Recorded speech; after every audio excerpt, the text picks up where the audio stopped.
And I'm very pleased now to introduce our first performer, Cecilia Vicuña.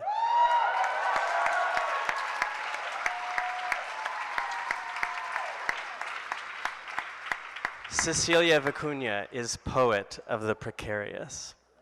Cecilia Vicuña.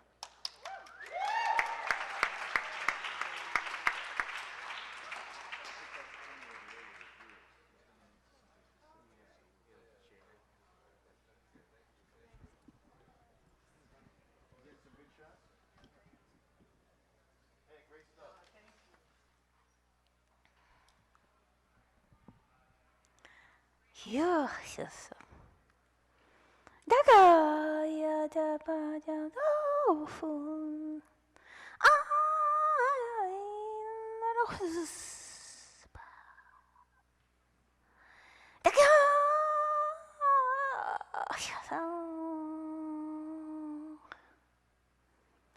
Today, Lula became the president of Brazil.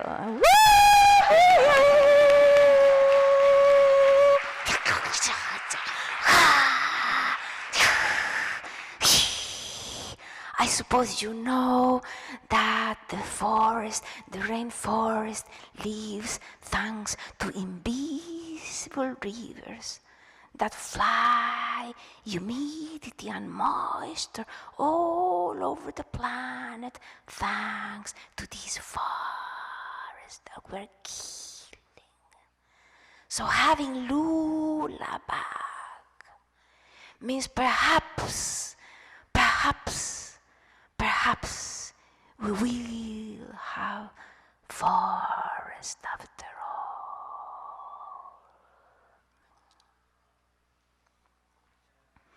If we could feel the pulse, the impulse of the possible, the invisible inside, the visible, perhaps we could weave our voices into a joyful, unstoppable revolution of the soul. Puro amor, amor, amor, amor. I will sing for you a song that women are never ever supposed to sing. We're not even supposed to even mention these words. Ya pang tak al canto se rompen las aguas del llanto, llanto, llanto, las que me darán. Cantar, cantar y todo la fertilidad. A canto, les abre un grueso portal. Quebró dentro. Que llevar el canto quebrado que hay que comer. Templo esa liga que no ha de volver. The idea is that thunder breaks a big ceramic pot. And then the song of the break brings the rain and fertility of the earth. And this is the image of the spirit believe that we have all become here together, singing together. And Rosa Alcala translates this impossible song this way. She says, to song the waters of wailing break, they will mediate, pitch a fertile right, a little broken picture, song opens a heavy portal, smash it in.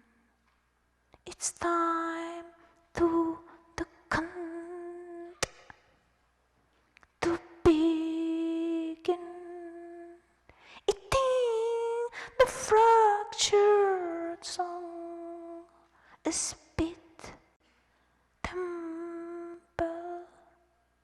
to never return.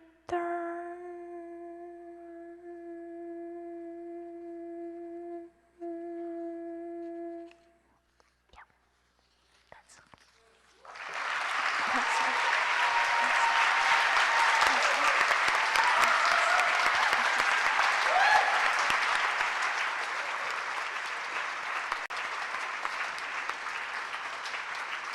Thank you, Cecilia.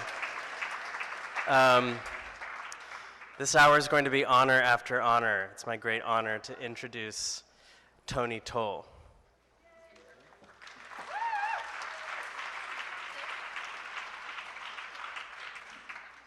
This is the 39th year Tony Toll has appeared at the Poetry Project's New Year's Day reading.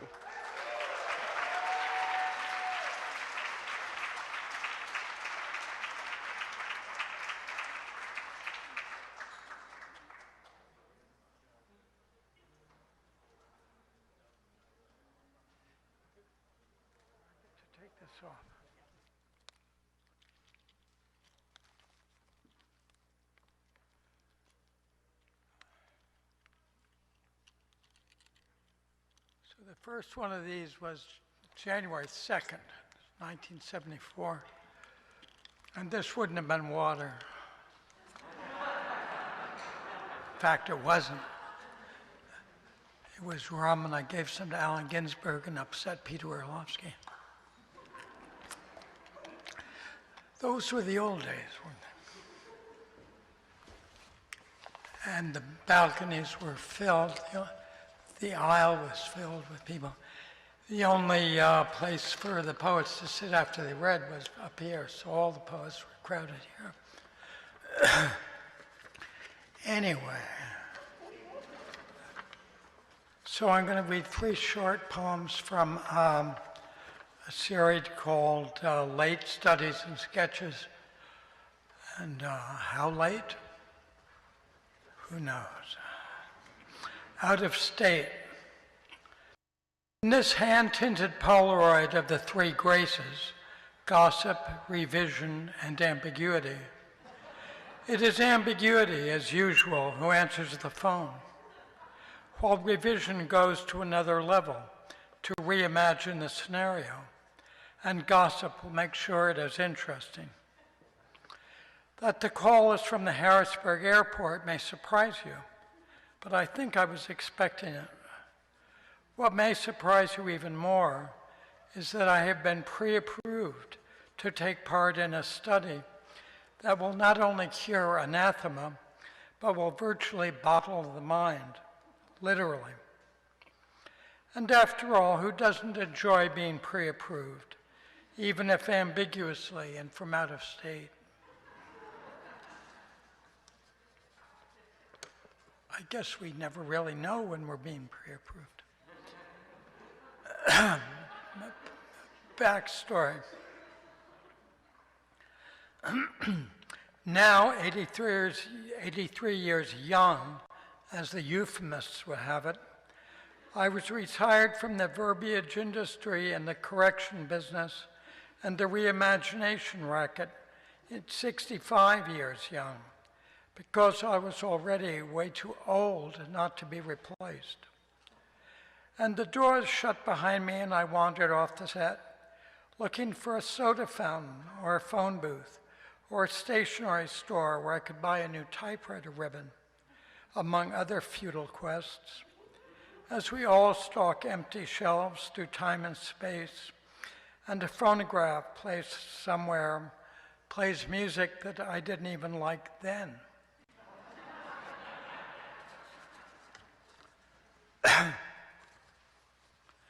Tale from the Crypt. It's metaphorical.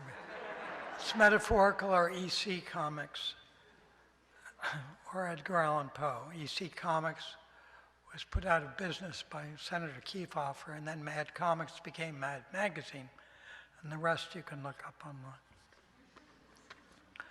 Basically, I inscribed, you take a group of alphabetic symbols, adjust for phonemic mutation, and set them securely apart. You have a word. Consider it thoroughly. Take another agglomeration, give it the same inspective treatment, and place it before or after the first one. Replicate this procedure a few times, and you will be writing. Although we need to find a more environmentally agreeable way to do this, for by its inherently aggressive forays into nothingness, writing upsets the balance of the void. I didn't ask you for a goddamn think piece, my instructor fulminates. You're here to learn how to sell. Use the 3 T's, terror, trauma, and tendentiousness. Give the smoked salmon a terrifying elegance, the brie a traumatic vulnerability when faced with a cracker. Then make the cucumber dip tendentious, and you're all set. Thank you. Next up, we have Anne Waldman. Is the author most recently of Bard Kinetic, out from Coffee House Press in 2023, and co-editor of New Weathers, Poetics from the Naropa Archive, Nightboat 2023, from the school she helped found nearly 50 years ago after 10 years of curation and leadership at the Poetry Project, where she started the New Year's Day Marathon.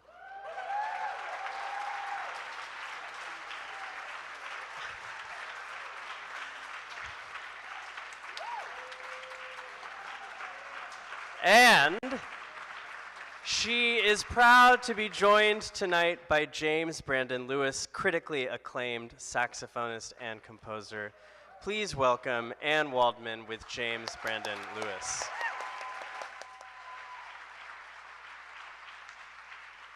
Thank you so much, Kyle. Thanks for holding this all together, and so many people here, and some held it together. So many people, Cecilia, my priestess, Edwin, oh. Wow. So let's see, what can we do this year? We can tithe our time and pick our battles, and you can do it. You can do it. It's overtime. Come on, this is it. This is the year we've been waiting for. We've been tested for, we've studied for, we've practiced for, we've chosen this path for. So let's think of all the various luminous ways we can help our humanity and help our world this year. Let's just do it and invoke your might tree, your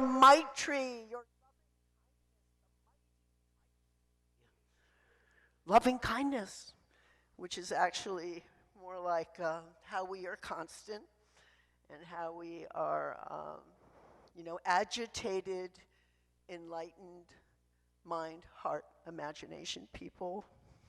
Okay, and we got to help all those other species as well. Very happy to be here with James, who's been a great companion on this path. Okay. Woo!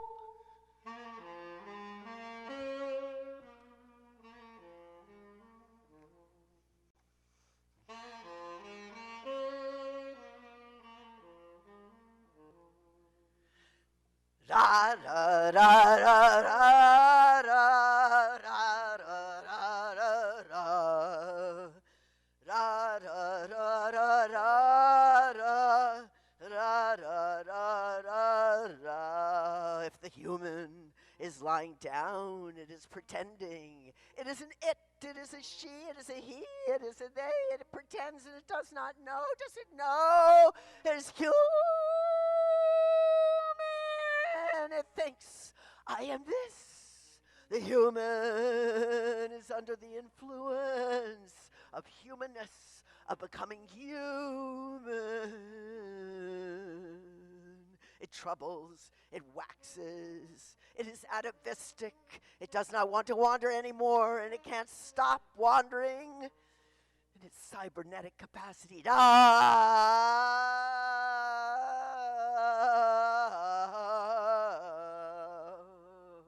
But destroys as it wanders. It communicates. It is the best at this in all the realms. It can talk.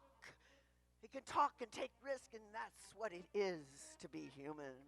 And language is its ink. It's imperiled. La da da da da da. And the human wants to be between things, and it is complex. Oh, human! Oh, human! The contour of you is innocent, but because you make up things, you are dangerous. Ever in the imagination, in the incantation, you are aggregate and perilous and porous and ahistorical, and you don't get it. You don't get it. Ridding the world of all but you. Humble objects, where are they? Everywhere in the landscape. You notice? Go be looking. That tree, which is an ash, sit down under the walking trees and want to have your legs in ink and want to be my own portrait in ink. A full portrait in ink will tell it all, light and shade. Oh, nuance of the hidden. A bee in the ear of the human. A starling in the beak of the human. Now talk to the wind and come to God. Da, da, da, da, da, da, da, da, da, da. And if the warmonger is inventing a battle cry, he's ready to go, and he thinks, I am a god. I am a god.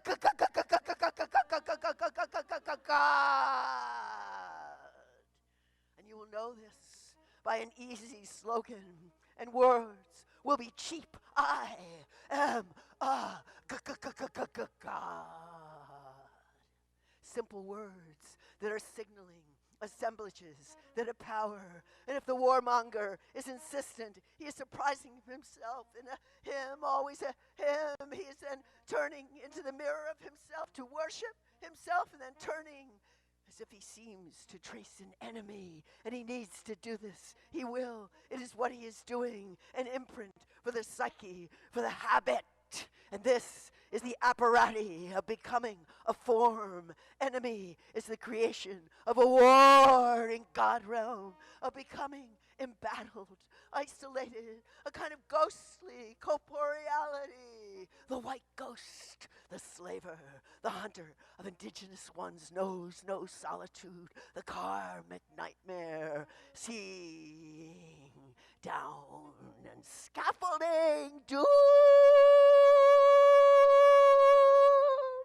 Brought nature inside and ripped its guts. No umbrage, the warrior, a sum total, but with Dorje and Purba brandishing power.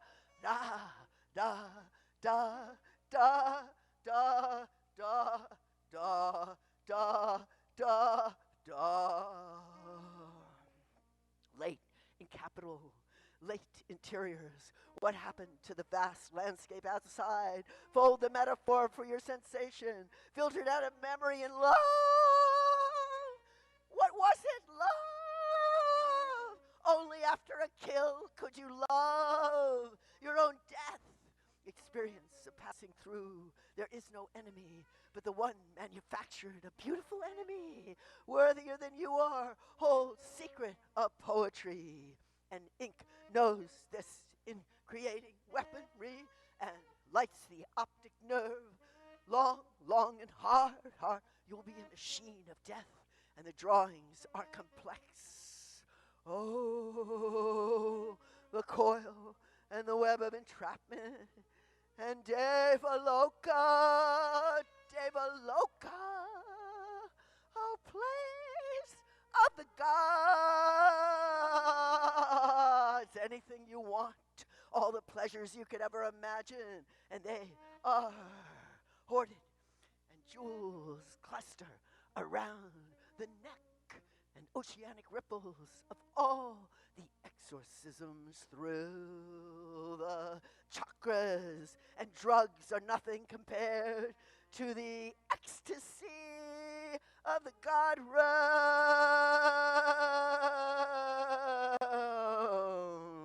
Da da da da da da da da da da da. And will you age? And will the seat get hot? And you'll fall off. And the sky is blue and will not hold.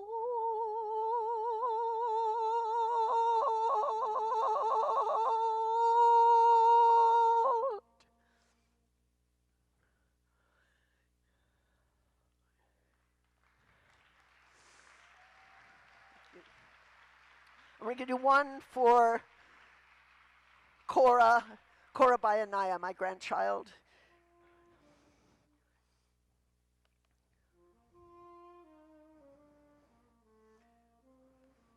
Cora dreams her crown because everything has its origin, and I am going place to place from the origin.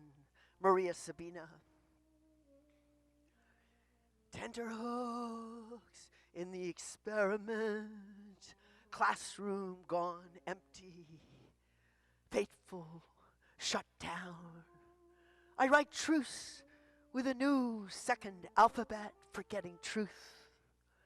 Unceded territory of Ute, Cheyenne, Aparo, and Arapaho. How far we go, a century. And who reads future weather? Keep writing from stage left. Do lessons for treatise on sleep.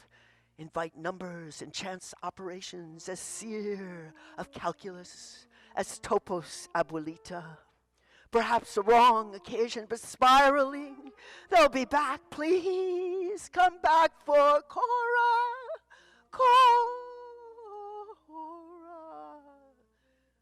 And the storm knocked the power out, and we bed down instead in another room.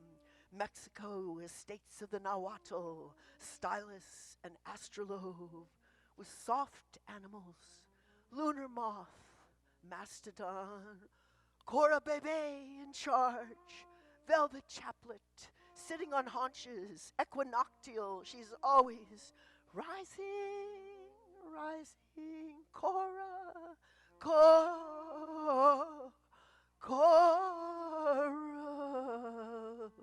her wand, her crown, her formidable beauty, animals frightened in the rain and text soaking wet. What is erased is problematic, and you want to cry, but rescue invisible scripture, spiral, memory, telepathy. I have memory, she says, girl, Cora,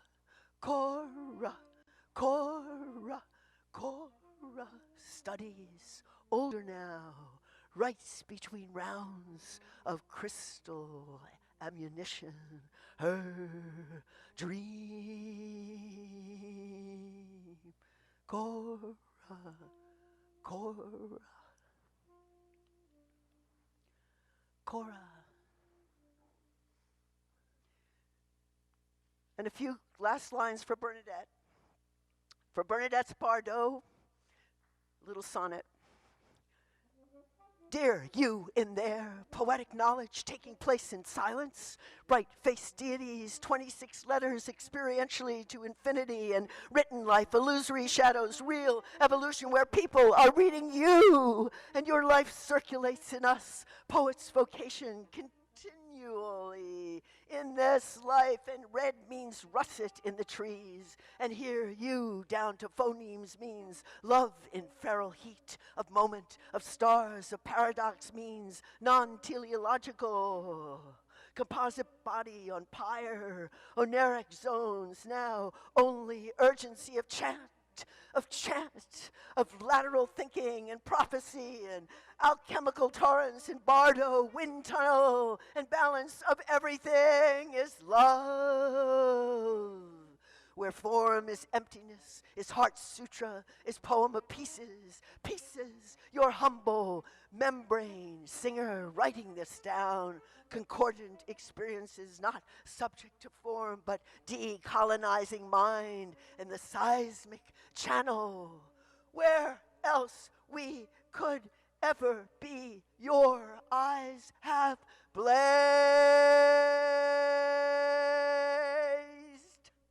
Thank you.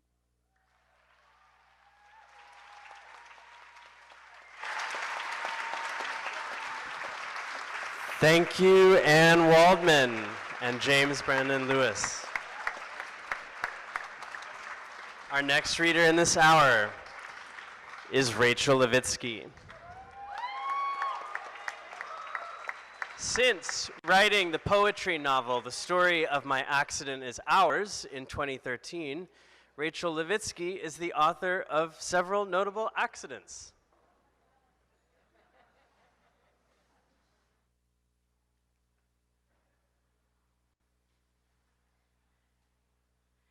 None of which were Anne Waldman. Anne Waldman was my teacher at the Jack Kerouac School of Disembodied Poetic, where I got my MFA with Diana Ricard, who's here somewhere. And I just want to say that if Anne goes there, it is good. Thank you, Anne. That was so beautiful. And James.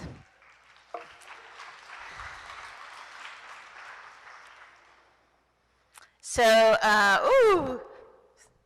Is that better? Okay. So I wrote 2 poems for today, this week, and I'm just going to read one, the shorter one, because it's a love poem, and I like to read a love poem at the marathon because that's how I feel here. The other poem I won't read is called Capitalism on the Left in the United States at Year End. And it's about a case of Palestinian soap I bought through Instagram for Christmas presents. And it's also about the importance of staying with the struggle to free Palestine.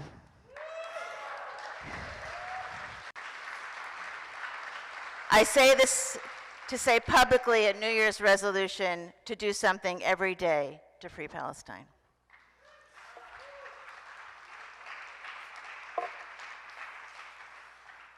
And now, my New Year's love poem. It has a prop.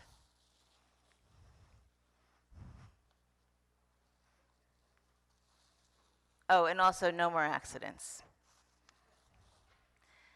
Metaphor.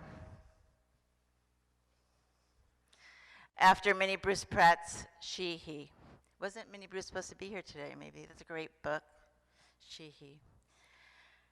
I am old. I like old things, things that fall apart, decaying things. Moment, they fade to brown, then mustard that lightens to specific, fleshy pink or mauve. My lover, lately, is a dead, decomposing milkweed. I take her, them, home, hostage. I work to salvage her, him, part by part. I distort their split, open, pod, lip contents so he won't spill their 450 seeds, won't get to float our duds. I am killing my dead lover. I am making them more dead. The seeds that escape to float, spill, cover, table, and then floor, carried by threads of fluff, downy and soft, not like Charmin or Downy, more like my super fine, weirdo, new, postmenopausal, fine, floaty, white hairs called papas. By the way, I said menopause out loud before Gwyneth Paltrow. I, original menocore stud, said menopause could kill someone. Semi-metaphoric green Hulk, growing into putrid super strength, said, what if we collect this sick female power, usually wasted, a silent embarrassment or joke like the collective solitary lived rape as sexual training trauma in front of TV series Kavanaugh hearings September 4th through 7th, 2018. Is this a poem against our stupid waste? Anyway, everything eventually falls. Even the silken, fluffy milkweed, papas, carrying a little brown milkweed seed. I chase them around the house into a washed plastic bag. Before my poison lovers were slaughtered en masse, this fluff was pillow harvest. The sap makes the caterpillar disgusting to predator, suckling over 3 generations to get all the way home. I chase them down. I'm a herder of cloud, tough poison bitch, unpalpable bane, dog person born to live. As milkweed, she-he's, feeders of every newborn king along the road, I'll keep my rascal lovers by their light, tiny strings that carry them as long as I can. Thank you. Happy New Year. Thank you, Rachel. Our next performer is Joan LaBarbera. Composer and performer Joan LaBarbera's pioneering explorations of the vocal instrument began in earnest in 1970 as she embarked on a journey of personal discovery, letting her voice teach her what it could do, imitating other instruments and natural sounds, utilizing live electronics to extend and manipulate her voice, working with other composers to help them realize their concepts and ideas.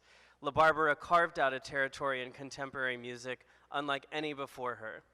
Awarded the DAAD Artist Residency in Berlin, recording her multi-track layered sound paintings, compositions at European radio studios in France, Germany, and Holland, touring internationally for over 5 decades, she is recognized worldwide for the extended vocal techniques she has developed and championed, and for her unique compositional style. Most recently, she received the Foundation for Contemporary Arts John Cage Award and commissions from the New York Philharmonic and Roomful of Teeth. Please join me in welcoming to the Poetry Project, Joan LaBarbera.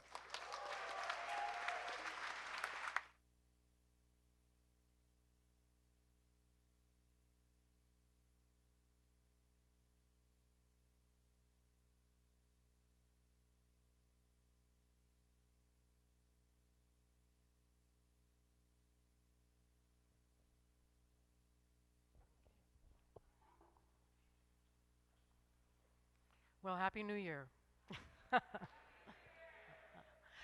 I'm going to sing a short version of a work of mine called Solitary Journeys of the Mind.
Our next performer is Lucy Sant.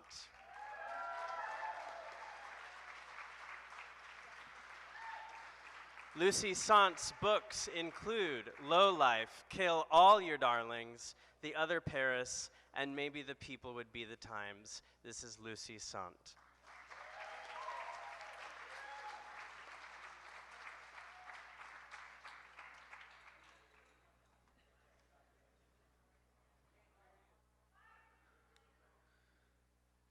This is a love song for nobody in particular.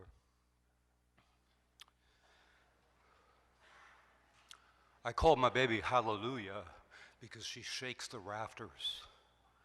I call my baby General Strike because she leaves me paralyzed.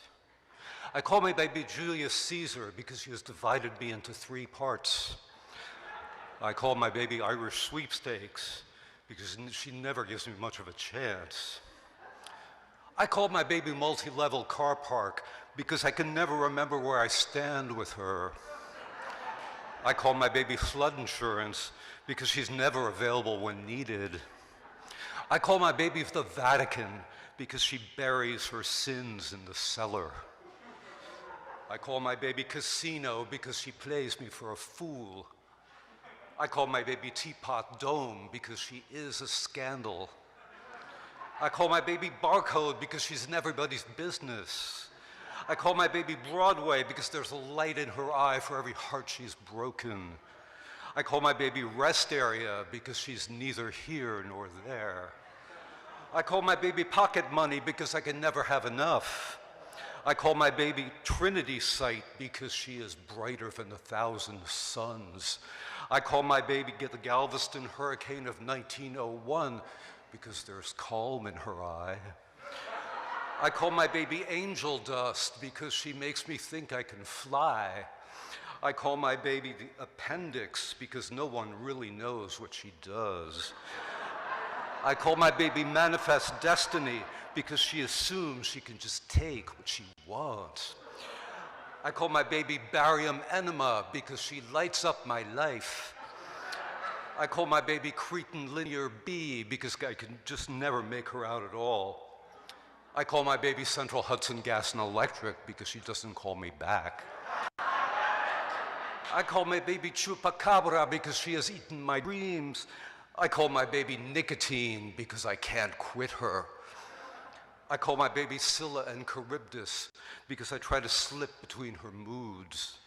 I call my baby the Suburbs because I get lost in her. I call my baby Superman because she is beyond good and evil. I call my baby United States because she is all over the map. Thank you.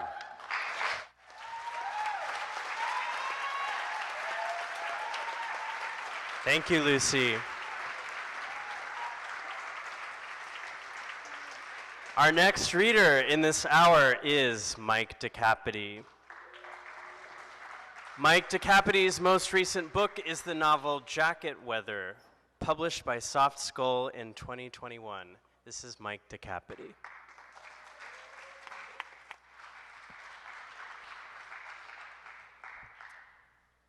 Saturday afternoon at the Vermeer, reading on the bed. I keep looking up from the book to the outside wall with its window reflecting water towers and rooftops and sky. The light reminds me of an old linen postcard. Read another page or two, back to that window and those cutouts climbing against the sky in jumbled reds, blondes, and browns, doubled in the glass, no weight, no mass, no movement. Pigeons. There are moments we're reminded that perception is enough. I get it when I catch a reflection, not the sunset, but that last golden water tower in a darkening sky. Not the view, but the view reflected in a window. My advice, as you walk along, pay attention not to the passing surfaces, but to what's reflected on them. It opens another dimension, opens your head, reminds you that reality is a cut-up, guaranteed to get your mind off things. Sometimes I put the book down, whatever the season, and I lay back, gazing at the cityscape and the clouds reflected in our neighbor's window, and feel a brimming sufficiency, the view reflected, maybe because it's a glimpse of somewhere else, somewhere timeless, like a diorama or the world inside a sugar egg. Or maybe it makes the present look like the past, because what's the past but the present minus movement? The reflection opens a moment to the eternity it conceals. There's a light buzz to it. If I could push a button right now, I could die content, though probably not without writing about it first. Sunday, I'm reading on the bed. In our neighbor's window, the water towers are stacked in a lemon gray sky. All day, the light doesn't change. All day, a tea kettle wind is whistling in the vents. And all day, I'm here reading. My attention wanders from the page to the water tower skylines superimposed in rising ranks, dozens of water towers, and all the intricacies of a cityscape lit by the sun. Facades, arched windows, cornices, cranes, scaffolding, row on row of these in the placid light. Every detail registered on the glass plate. A world without mass, without time, without sound, dreaming itself all day in the glass, with a frame around it. One puff of rising steam. Happy New Year, everybody. Thank you, Mike. Our next reader is Paulo Javier. Paulo Javier is the author of A True Account of Talking to the Seven in Sunnyside, a book of paraliterary and hybrid poetries just out from Roof Books. Please welcome Paulo Javier.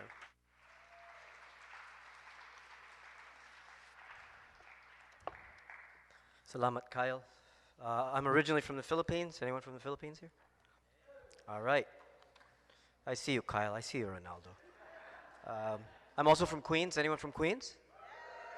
Yeah, awesome. Jackson Heights.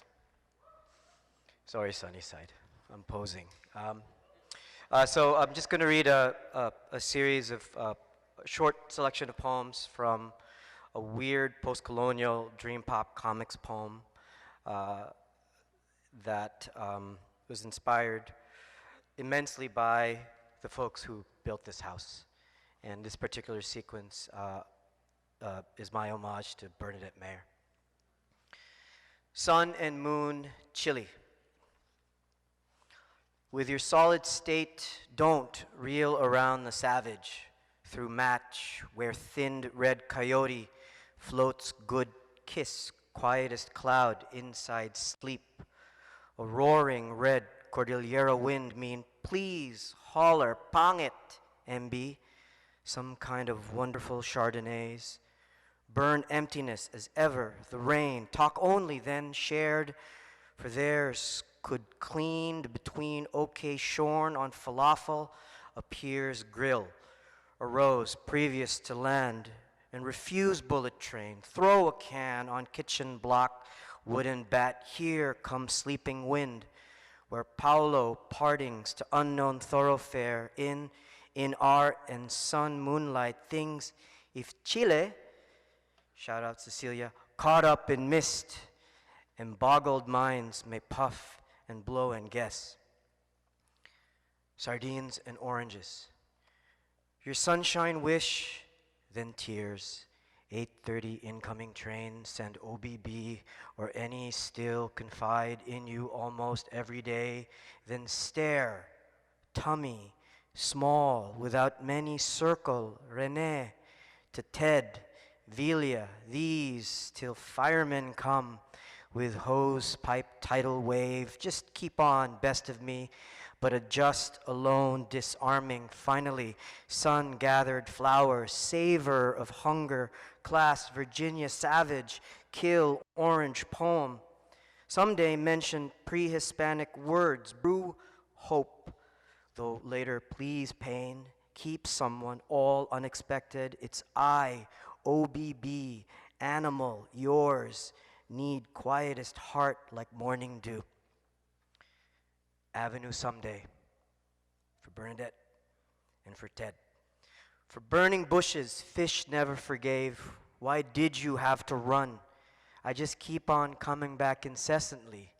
Sin sleeping, the unexpected quantities, light along people lines, do a little dance leaf. With factory navel is preordained antelope, roaming, reeling around Calvin. Merit sandwich time, word here in heaven.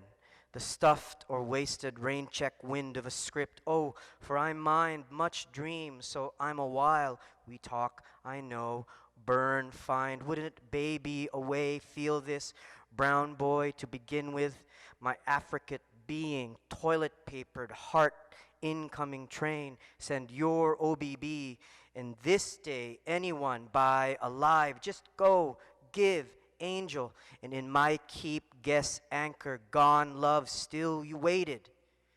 When you want stories, shimmering, peacenik, Pepsodent, now chase the blue-white restaurant avenue to ever have someday. Mabuhay St. Mark's, please give. Thank you, Paolo. Our next reader is Anselm Berrigan. Anselm Berrigan is a rat bastard, and he is reading with Alice Burdick on Saturday, January 7th at Unnameable Books in Brooklyn. This is Anselm Berrigan.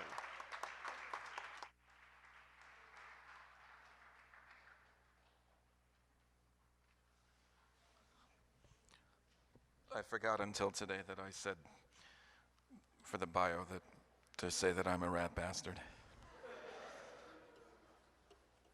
Can you imagine if rats be like,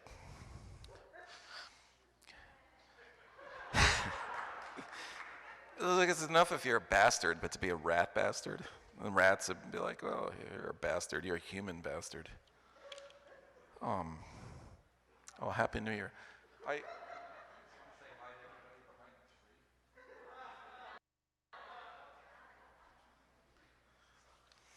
It's not Christmas anymore. A tree really shouldn't be here.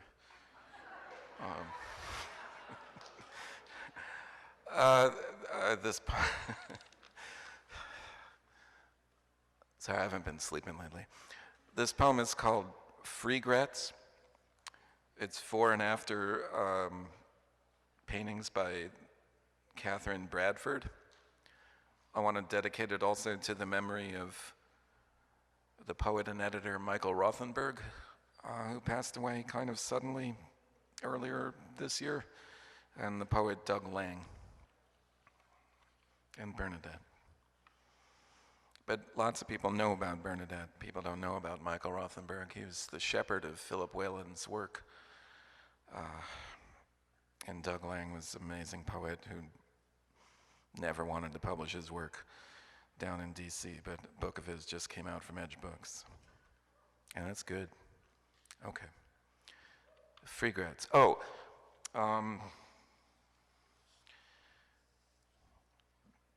This poem is in relation to a painting of Catherine Bradford's. I don't really think you need to see it. It looks like that.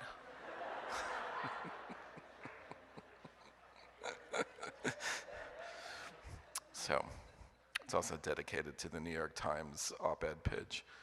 Okay, Flagrants. All right, that's it, thanks. Okay. Couple no shirts, fear of shoes, tell it what it is. Avatari, I too make spiral tracks on the seafloor. When Kay wants more courage, she looks at the way Rose draws a leg. The barn, your studio, one leg ghosted, one hip impinged and set for replacement. Mira from Zebel, Jackson Hyde, and Arthur Curry constellated, half a melon holding up the shack by which mammal shadows repose. The mutineer may be saved by the buoyancy of citrus. The living room corner, my dusky shark, Descalalia. The mutineer doesn't want to be there for one more lunch. Chilling, though. Chilling like a villain, I train the 3-year-old to tell the babysitter poet. When I want more courage, I call courage's agent. No, I make myself pick a place in page space to start. Imagine if we'd had different teachers in paint in person who said do life drawing, overwhelmed by red water surfaces, from a real horse. Your imagination reinvents red from memory every time you hear the word red. Reds added to seeing have their say. They ran from the waves but stayed in the painting, reflection digging the purple light and spurning reflectivity. There's a large out-of-focus reflectivity monster roaming the seaside. Formally and emotionally, she felt the need for lifeguards.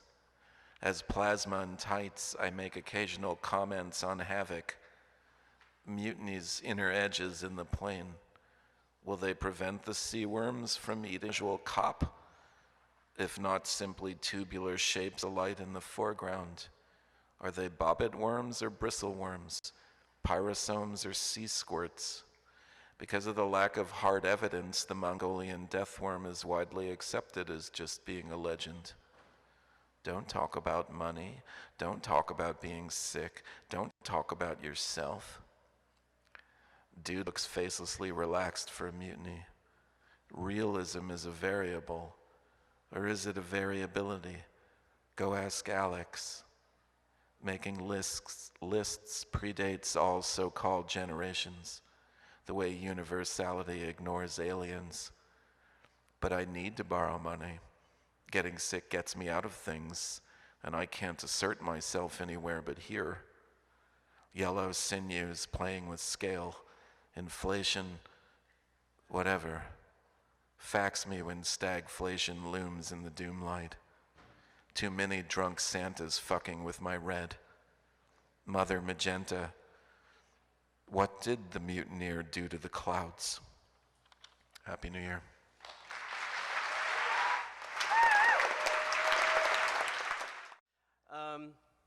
Our next reader is Adjoa Gargi Nzinga Greaves. Adjoa Gargi Nzinga Greaves is an artist and writer writing ethnobotanical literary criticism, the history of poetry, and Black Italians. Please welcome Adjoa Gargi Nzinga Greaves.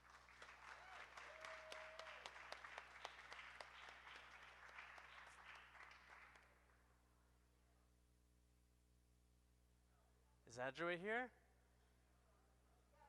Oh, okay.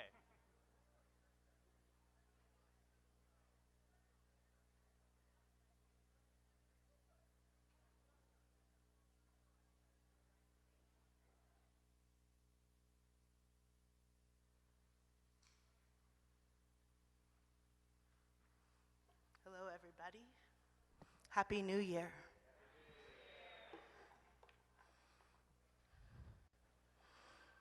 Grazie alla Dea.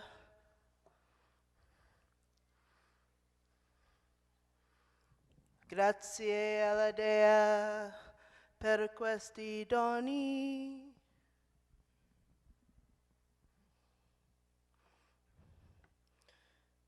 Grazie alla Dea per questi doni. Ed il tempo per condividerli.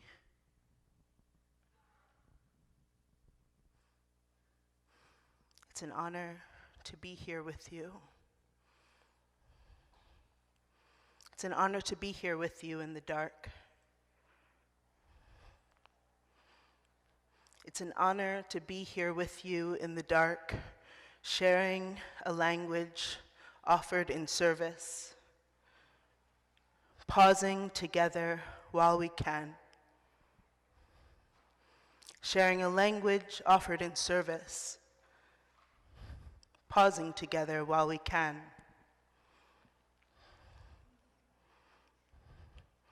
Pausing together while we can, free to share what we know of love, serene. Serene within the truth that we will die and haven't yet.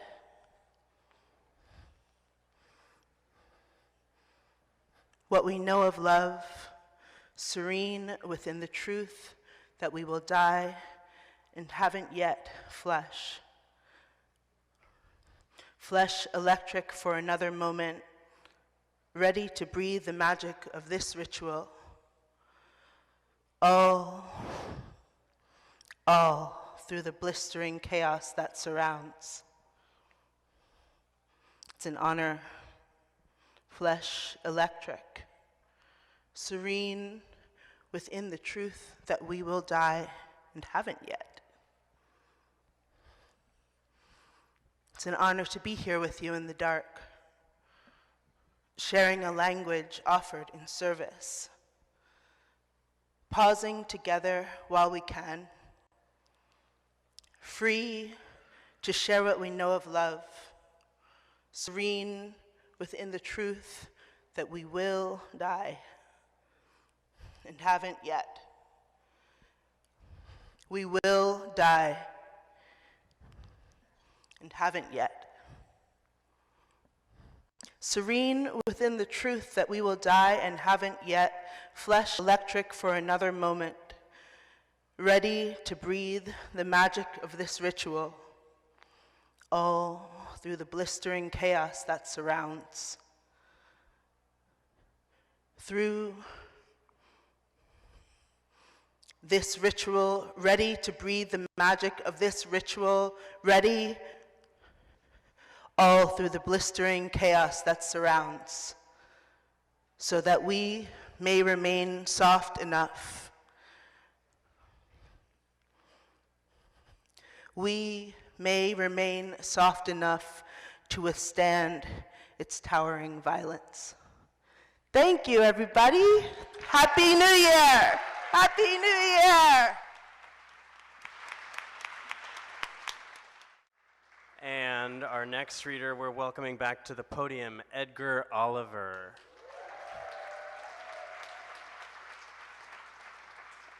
Edgar Oliver is a writer and performer who has lived and worked in New York for many years.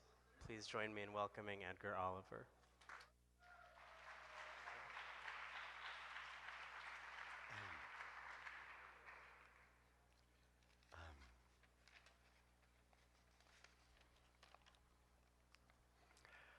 So, this is a summer poem. It's about Prospect Park. It's called Ice Cold Water.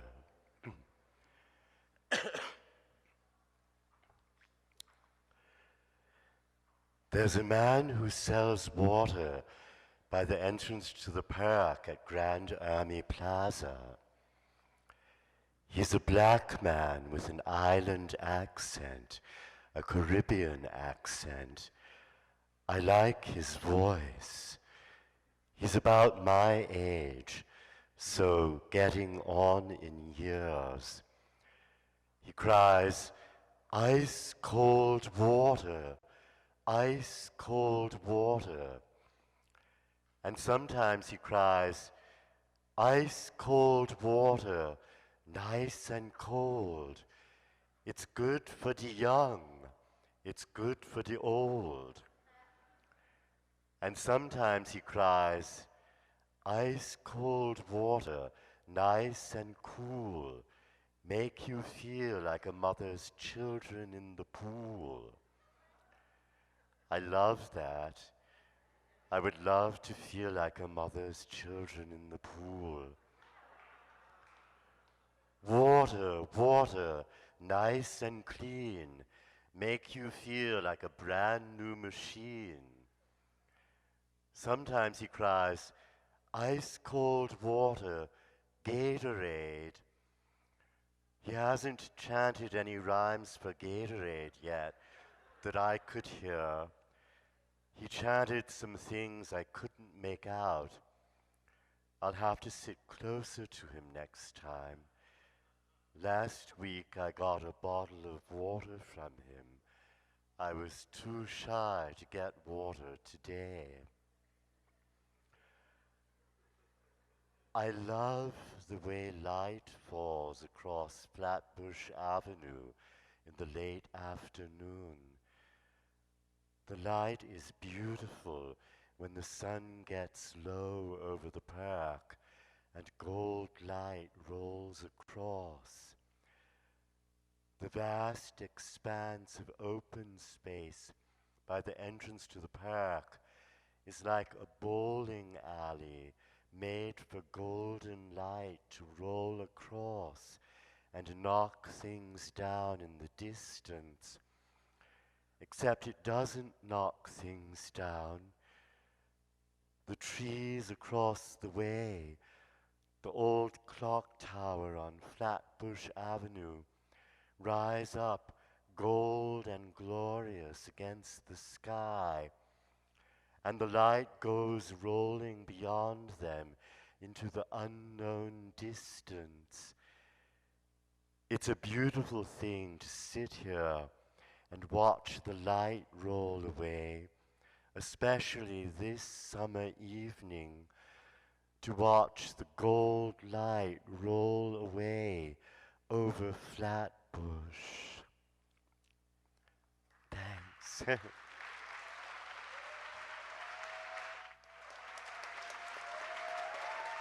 Thank you, Edgar. One more reader in this hour, and it is Vincent Katz. Vincent Katz is the author of the poetry collections Broadway for Paul, Southness, and Swimming Home. Please welcome Vincent Katz.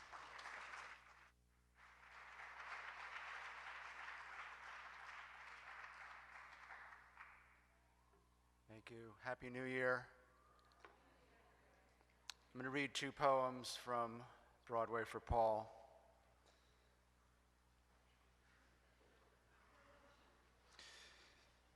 Propensities. I'm a human animal, and as such, have propensities. I travel the city and am drawn to certain sights and people. I have seen such a one ascend a stair of vision from underground to air, and that is overwhelming. A vision I see ascend. I am human in a city. Animal, I walk, make face, and yet I too am one.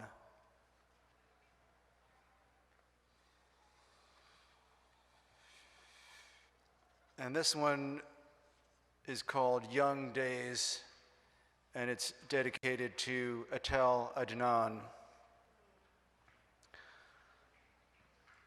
I suddenly see a magenta light projecting from a building amid steam. Those are the stakes. You have to pull them up and move ahead.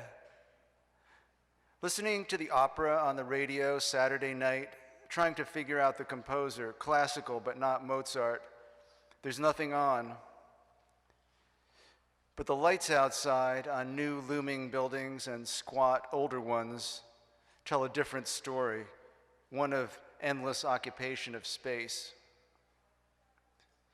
In the opera, Iphigénie en Tauride, already the sky is getting dark. Buildings to the west still reflect light. Nearby brick chimneys darkening. The day was so bright, so survived by one who was sick, who lay on the sofa immobile, but then got up to have chicken soup and tea and began to feel a little better. A new small metal chimney top. Baker's cap top spins listlessly to the left. I love the winter as much as the summer. The lights that proceed up the building under construction glimmer slightly, as if modestly wishing to excuse themselves. A helicopter stands stark still in the sky, blinking red and white lights. Now it swivels like an insect, now moves slowly to its right. The sky, a slate color, broad and encompassing, flat, yet wholly permitting different states of mind in the rattle of radiator pipes and yellowish lights on in the apartment buildings across the way, and even further, out where other lives are gathering, far from this dark wall in front. Thank you, Vincent.